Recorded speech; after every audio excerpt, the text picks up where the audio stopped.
معزز ناظرین، کیا آپ بھی آن لائن انویسٹمنٹ کر کے ڈالر کمانا چاہتے ہیں؟ پاکستان میں رہ کر کے ڈالر کمانا چاہتے ہیں؟ بغیر کام کی یہ روپیہ کمانا چاہتے ہیں؟ تو آپ کے لیے اسپیشلی طور پہ یہ ویڈیو ہے کہ آپ دنیا کے انتہائی بے وقوف ترین انسان ہیں۔ اس کی وجہ یہ ہے کہ پہلی تو بات یہ ہے کہ اگر انگریز اتنا سیانہ اور سمجھدار اور محنتی ہوتا کہ جو آپ کی انویسٹمنٹ لے کر کے اور خود جو ہے وہ پیسہ کما کر کے آدھا آپ کو دے اور آدھا خود دے، تو میرے بھائیوں وہ پاکستان سے لیبر کیوں منگواتے؟ پاکستان سے سافٹ ویئر انجینئر کیوں جاتے؟ پاکستان سے جو ہے وہ ڈیفرنٹ قسم کے کاریگر کیوں جاتے؟ پاکستان سے ڈرائیور کیوں جاتے؟ تو پہلی تو بات یہ ہے کہ انگریز اس قدر سیانہ اور عقل مند ہے نہیں کہ وہ کام وہ کرے اور ریٹرن اس کا آپ کو دے۔ دوسری بات یہ ہے کہ اگر اس کے پاس بالفرض کوئی آئیڈیا آ بھی گیا، اس نے کوئی بزنس کوئی ایکٹیویٹی کر بھی لی، کوئی اس نے ہوٹل بنا لیا، کوئی اس نے کنسٹرکشن کا کام کر لیا، کوئی اس نے پروجیکٹ جو ہے وہ لانچ کر لیا، تو وہ اتنا بھی غریب نہیں ہوا کہ جو پاکستان سے ڈالر منگوا کر کے آپ کے پیسے کو جو ہے وہ استعمال کرے گا اور آپ کے پیسے سے کما کر کے آپ کو بھی دے گا اور خود بھی کمائے گا۔ میرے بھائیوں، آپ کا دیا ہوا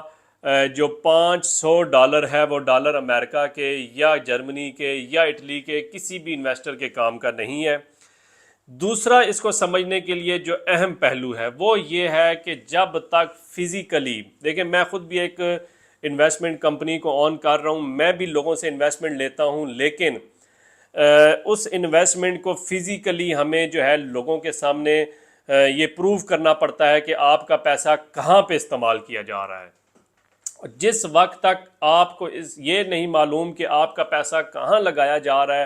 پھر یا تو آپ انتہائی بے وقوف ہیں، یا آپ انتہائی تھرڈ کلاس درجے کے لالچی انسان ہیں، یا سب سے بڑھ کر کے کہ آپ کام چور ہیں، آپ خود اپنے پیسے سے کام نہیں کرنا چاہتے اور آپ یہ چاہتے ہیں کہ آپ کے پیسے کو کوئی اور بندہ یوٹیلائز کرے اور وہ آپ کو بھی دے اور خود بھی کمائے۔ تو ایسا نہیں ہے۔ اور سب سے اہم پہلو جو وہ یہ کہ پاکستان کے اندر مثال کے طور پہ میں ایک زرعی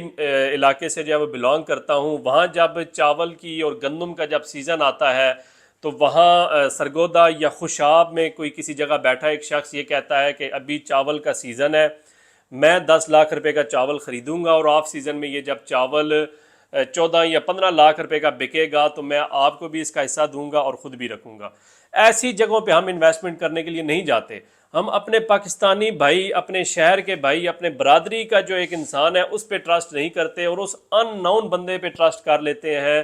کہ جس کا دور دراز تک ہمارے ساتھ جان پہچان ہی نہیں ہوتی۔ فرق کیا ہوتا ہے کہ وہ انگریز ہے، وہ انگلش بول کر کے آپ کو لوٹتا ہے، جبکہ پاکستان میں جو شخص بیٹھا ہے وہ پنجابی کے ساتھ آپ کو ایک بزنس اپرچونٹی دے اور آپ اس پہ ٹرسٹ نہیں کرتے۔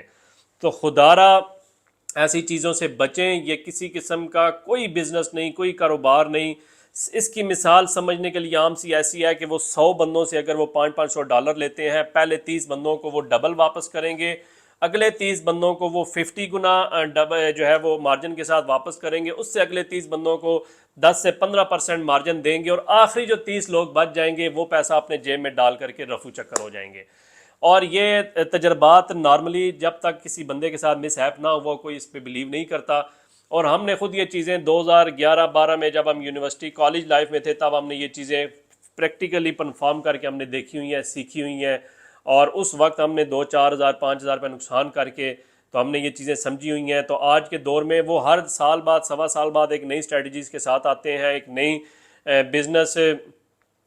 پروفائل کے ساتھ، اپرچونٹی کے ساتھ آتے ہیں، اور وہ اسی طرح کی واردات ڈال کر کے چلے جاتے ہیں۔ تو تمام میرے وہ دوست جو ڈالر جو انویسٹ کر کے اور ڈبل ڈالر کمانا چاہتے ہیں ان سے خدا را عرض ہے کہ وہ اس طرح کی فلش قسم کی آفرز پہ بلیو مت کریں، اور کوشش کریں کہ فزیکلی جو آپ کے سامنے کاروبار ہو، بزنس، چاہے آپ محلے کے کسی